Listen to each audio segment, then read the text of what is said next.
Assalamualaikum warahmatullahi wabarakatuh. Kembali lagi dengan saya Jasmaniar. Dalam kesempatan kali ini, saya akan mengupas secara tuntas mengenai kawasan Asia Selatan. Dan dalam kesempatan kali ini pula, saya akan menjelaskan materi yang telah disampaikan dan dibuat oleh dosen pembimbing kami mata kuliah Sejarah Asia Selatan, yaitu Bapak Irfan Lestari MSI.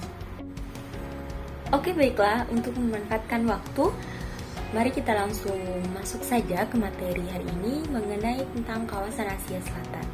Sebelum itu, kita harus tahu dulu bagaimana geografi dari Asia Selatan itu sendiri. Perlu teman-teman ketahui, istilah dari Asia Selatan yang dipahami di Indonesia ini ternyata lebih sempit daripada di Eropa ataupun Amerika. Merujuk dari salah satu buku Suwarno pada tahun 2012, di mana jika kalangan akademis Eropa ataupun Amerika menyebut bahwa kawasan Asia Selatan, maka itu ditujukan kepada 7 negara, di antaranya yaitu India, Pakistan, Bangladesh, Sri Lanka, Nepal, Bhutan, dan Maladewa. Kurikulum dari pendidikan sejarah di Indonesia yang dimaksud dengan Asia Selatan itu sendiri adalah kawasan anak benua ataupun yang disebut dengan subkontinen dari benua Asia. Kawasan ini hanya meliputi 3 negara, yaitu India, Pakistan, dan Bangladesh. 3 negara ini juga ditambah Sri Lanka karena merupakan kawasan tunggal baik secara geografis maupun terlebih lagi secara struktural yang dahulu dikenal dengan sebagai anak benua India. Secara geografis, keempat negara di atas ini termasuk dalam satu kesatuan yang disebut sebagai subkontinen ataupun kawasan anak benua.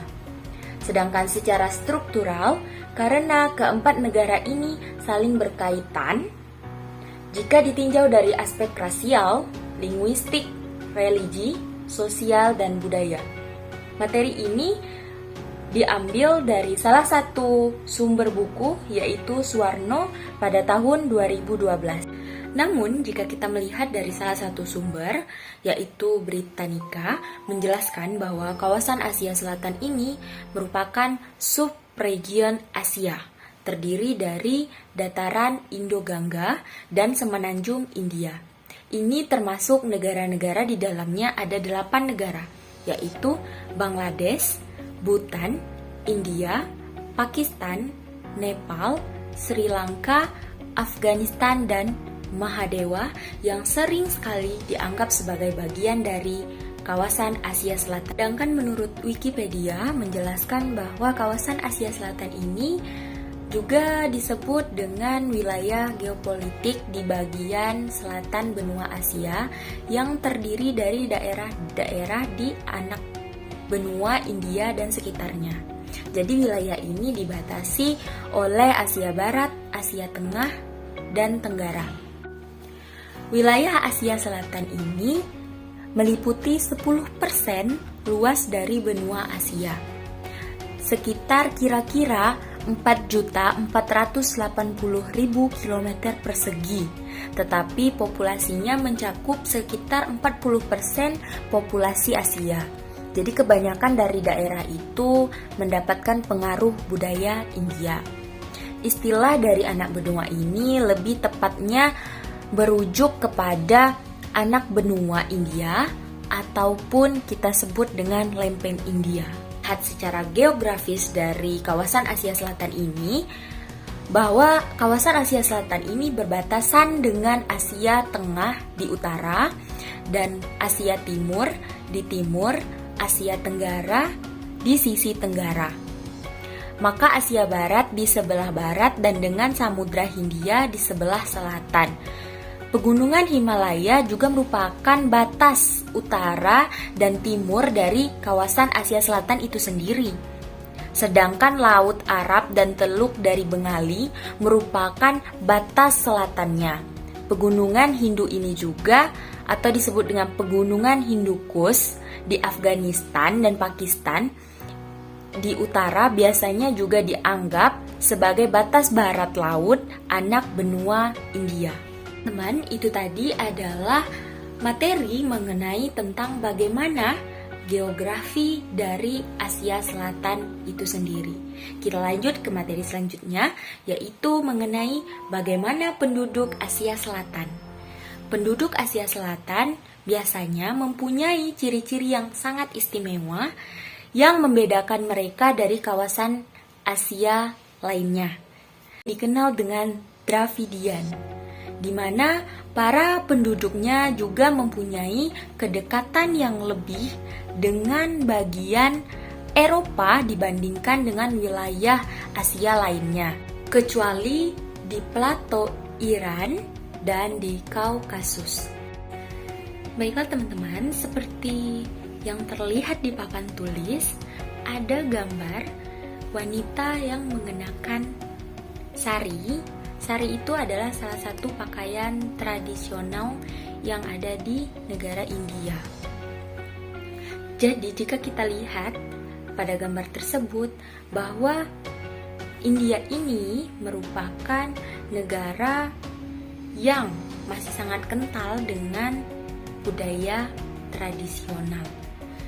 Selain itu, dari negara-negara kawasan Asia Selatan, salah satunya yaitu India, juga telah memberikan pengaruh yang besar bagi negara lainnya.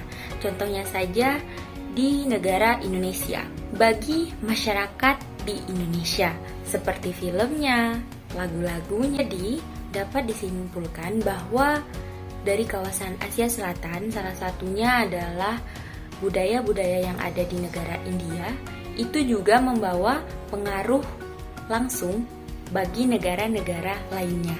Salah satunya adalah seperti yang sudah saya contohkan tadi, negara di Indonesia. Saya akan menjelaskan bagaimana sekilas sejarah dari Asia Selatan itu sendiri. Teman-teman juga bisa melihat dari papan tulis ada satu gambar di situ, di mana itu merupakan peta saat imperialisme di Asia pada tahun 1914. Kembali lagi ke topik yang awal, di mana bagaimana sekilas sejarah dari kawasan Asia Selatan itu sendiri. Kawasan Asia Selatan ini mempunyai sejarah yang panjang. Namun, peradaban kuno berkembang di sekitar lembah Sungai Indus. Jadi, masa sebelum pada abad ke-18 itu merupakan masa keemasan dari kawasan Asia Selatan ini.